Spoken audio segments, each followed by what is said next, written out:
क्या आपका शुमार भी उन लोगों में होता है जिन्होंने अपनी किसी ज़रूरत या इमरजेंसी के लिए किसी से कोई कर्ज़ या लोन लिया था और अब कुछ ऐसी सूरत-ए-हाल हो चुकी है कि आपसे ये डेट मैनेज नहीं हो रहा?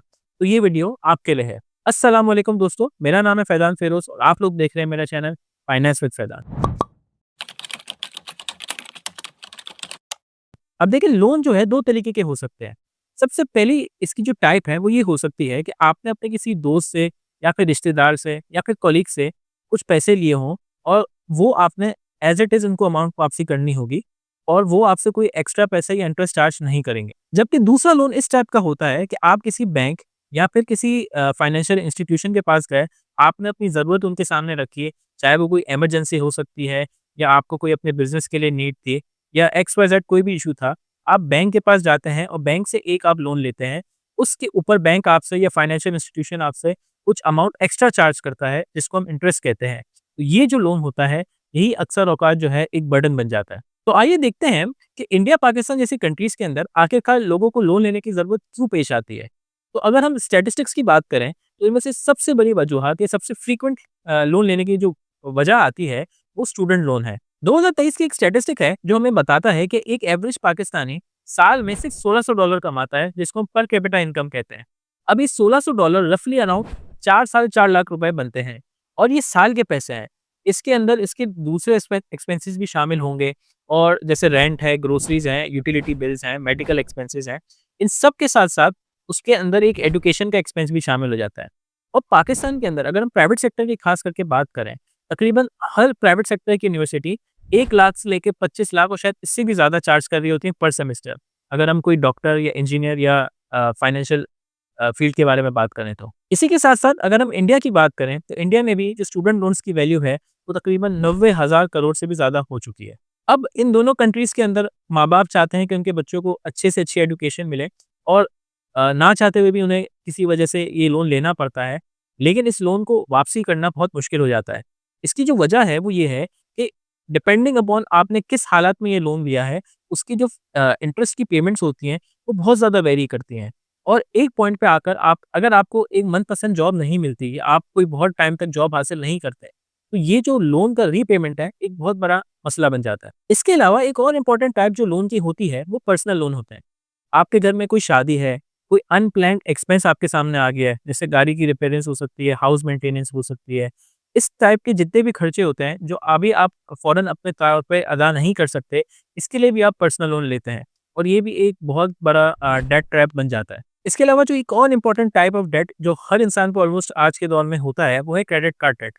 आप क्रेडिट कार्ड से परचेज़ करते रहते हैं और एक मिनिमम पेमेंट बैंक वालों को देते हैं और आपकी जो बैलेंस पेमेंट है, उसके ऊपर बैंक आपसे जो इंटरेस्ट चार्ज कर रहा होता है और एक पॉइंट के ऊपर आके जब आप अपने स्टेटमेंट्स को देखते हैं, तो आपको अंदाज़ा होता है कि ये कितनी बड़ी मुसीबत बन चुका है। इसके साथ-साथ एक और लोन को अगर हम डिस्कस करें, जो शायद हर बंदा तो नहीं, लेकिन एक अच्छी खासे लोग इसके अंदर इन्वॉल्व्ड हैं, वो है होम डेट। आज के ज़माने में लोगों के पास इतना पैसा नहीं कि वो वन गो में कोई घर परचेज़ कर सकें। वो बैंक्स के पास या इंस्टीट्यूशंस के पास जाके और लोन लेके अपने घरों को परचेज़ करते हैं। देखिए, अगर आपने लोन ले लिया है, तो अब इस बहस पे पड़ना तो बेकार है कि आपको लोन लेना चाहिए था या नहीं लेना चाहिए था, किस इंटरेस्ट पे लेना चाहिए था, क्योंकि अब तो आप इस समंदर में कूद चुके हैं। अब हमें यहाँ पे तैरना सीखना है। देखिए, इसका हरगिज़ ये मतलब नहीं है कि इस चैनल के ऊपर हम आपको रिकमेंड कर रहे हैं, आपको लोन लेना चाहिए। लेकिन हम कह रहे हैं कि अगर आपने लोन ले लिया है, अब इसको नेविगेट करना बहुत ज़रूरी है। इस तरीके से हम जल्दी से जल्दी इस लोन को वापसी कर सकें या कौन-सी ऐसी स्ट्रैटेजीज़ हैं जिनको हम अपना के इस लोन को जल्दी पे ऑफ कर सकें, ये इस वीडियो का मकसद है। तो आइए नज़र डालते हैं उन स्ट्रैटेजीज़ पे जो आपको लोन रीपेमेंट में काफ़ी हेल्प करेंगी। तो सबसे पहला मेथड जिसको हम डिस्कस करने जा रहे हैं, वो कहलाता है डेट स्टैकिंग मेथड। इस मेथड में होता ये है कि आप अपने तमाम के तमाम कर्ज़ या डेट को लिस्ट डाउन कर लेते हैं वैल्यूज़ के हिसाब से। सबसे छोटी वैल्यू वाला डेट सबसे ऊपर, फिर उसके बाद जो नेक्स्ट डेट है इन टर्म्स ऑफ वैल्यू और ऐसा करते अपना जो सबसे बड़ा डेट है इन टर्म्स ऑफ वैल्यू उसको लिस्ट डाउन करते हैं। अब आपने करना क्या है? आपने ये स्ट्रैटेजी बनानी है कि कैसे सबसे जो छोटा लोन है उसको सबसे पहले पे ऑफ किया जाए।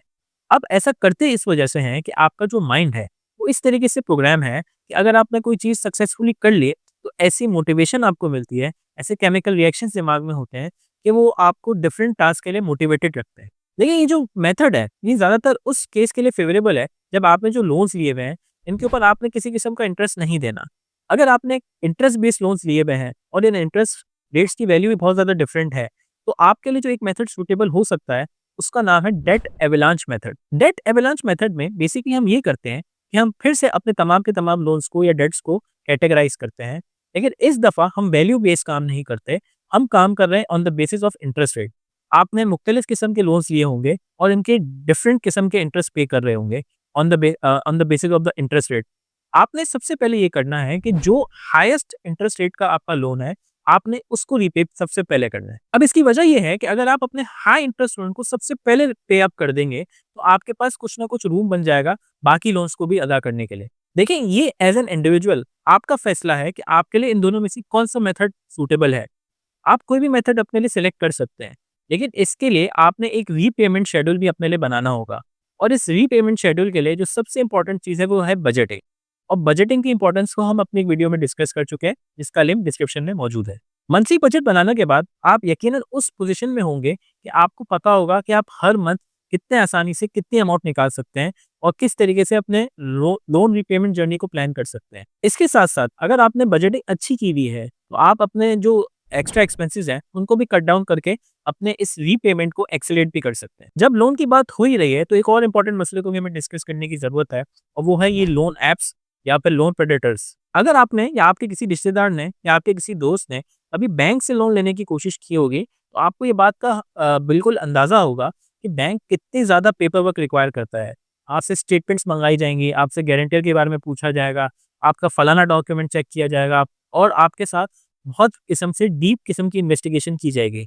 लेकिन आज के दौर में मार्केट में ऐसी ऐप्स भी मौजूद हैं, ऐसे लोग भी मौजूद हैं, जो बिना किसी जाँच-पड़ताल के या बिना किसी डीप इन्वेस्टिगेशन के आपको लोन दे देते हैं। एक्चुअल में ये एक बहुत बड़ा ट्रैप है। ये ऐप होती हैं या ये इस तरीके के जो लोग होते हैं, जिनको हम लोन शार्क्स भी कहते हैं, ये इनिशियली तो आपके लिए बहुत ज़्यादा एंजल बन के सामने आते हैं और आपको कहते हैं कि भाई हम हैं, आपको लोन दे देंगे बगा बिना किसी पेपर वर्क के या बिना किसी टर्म एंड रिस्ट्रिक्शंस के। इनिशियली आप उनसे लोन ले भी लेते हैं और फिर इनके जो हिडन फीसेज़ हैं या फिर हिडन चार्जेज़ हैं, वो आपके सामने आता है। और बाज़ औक़ात तो ये भी देखा जाता है कि लोग अक्सर औक़ात अपना अच्छा खासा जो लोन रीपेमेंट करने के बावजूद भी को ये बात पता चलती है कि अब तक तो सिर्फ़ वो इंटरेस्ट पे कर रहे थे और लोन की जो प्रिंसिपल अमाउंट है, उस तक तो बात पहुँची ही नहीं है। देखिए, ऐप्स को तो छोड़ देते हैं या लोन शार्क्स को भी थोड़ी देर के लिए भूल जाते हैं। बैंक्स भी यहाँ पे आम आदमी के साथ इस तरीके के कुछ स्कैम्स कर रही है, जिसमें वो अपने क्रेडिट कार्ड ऑफ़र्स इंडिविजुअल को दिखाती है और वो इतने हैपनिंग किस्म के ऑफ़र्स नज़र आते हैं या एक बंदे के अंदर फ़ियर ऑफ मिसिंग आउट पैदा हो जाता है और वो उन ऑफ़र्स के चक्कर में क्रेडिट कार्ड ले लेता है।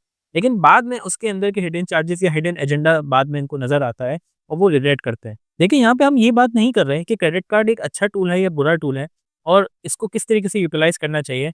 इसके लिए डेफ़िनेटली हम एक डिटेल वीडियो बनाएँगे। लेकिन अगर आपने क्रेडिट कार्ड को लिया हुआ है, तो आपने बस ये चीज़ करनी है कि आपने वही एक्सपेंस करना है जिसको आप आसानी से पे ऑफ कर सकें। अगर तो ऐसा नहीं कर रहे हैं, तो आप एक बहुत बड़े ट्रैप में फँस जाएँगे। अब वो कौन से स्टेप्स हैं जिनके थ्रू हम डेट को आसानी से पे ऑफ कर सकते हैं या उसको एफिशिएंटली कम कर सकते हैं, आइए देखते हैं। देखिए, हम अपनी पुरानी वीडियोज़ के अंदर भी ये बात कह चुके हैं और इस वीडियो में भी ये बात कह रहे हैं कि आपने अगर अपनी फाइनेंशियल हेल्थ को इम्प्रूव करना है, तो सबसे पहले आपने अपनी बजटिंग करनी है। बजट करने से आपने अपने तमाम एक्सपेंसेस को चेक आउट करना है और किन एक्सपेंसेस को आप बिल्कुल एक तरीके से ख़त्म कर सकते हैं, जो बिल्कुल आपके लिए यूजेस एक्सपेंसेस हैं, उनको आपने सबसे पहले ख़त्म करना है। उन एक्सपेंसेस को जब आप ख़त्म करेंगे, तो आपके पास एक ऐसी अमाउंट सामने आएगी, जिसको आप अपनी डेट पेमेंट के लिए इस्तेमाल कर सकते हैं। अब यहाँ पर एक और अहम पॉइंट को डिस्कस करने की ज़रूरत है। हमें लोन लेने की जो ज़रूरत पेश आती है, वो बाज़ औक़ात सिर्फ़ इसी वजह से आती है कि हमारे पास किसी किस्म का कोई इमरजेंसी फंड अवेलेबल नहीं होता। तो आखिर ये इमरजेंसी फंड क्या है? आपने अपनी सेविंग्स को एक ऐसी जगह पे रखना है, जिसको आप एक इमरजेंसी फंड कह सकते हैं। और ये इमरजेंसी फंड आपके कुछ 3 मंथ के एक्सपेंसेस हो सकते हैं, कुछ 6 मंथ के एक्सपेंस हो सकते हैं या एटलीस्ट मिनिमम 1 मंथ के एक्सपेंस हो सकते हैं।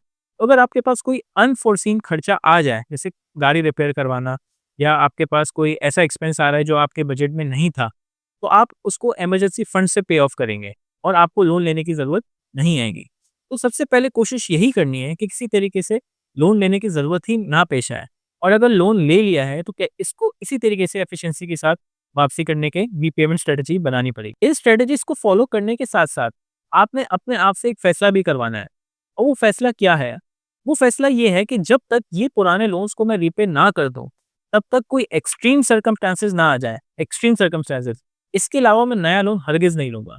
लेकिन लोन को अदा करने के लिए अगर आप कोई लोन लेते हैं, तो बेसिकली आप अपने पैर पे कुल्हाड़ी मार रहे हैं। देखिए, फिर से मैं यही बात कहूँगा कि जितना हो सके लोन से बचें।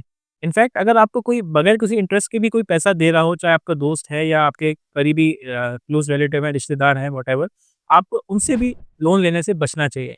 लोन एक ऐसी बीमारी है जो अगर आपको लग गई, तो उसको निकालना या उसका इलाज करना थोड़ा-सा मुश्किल काम है।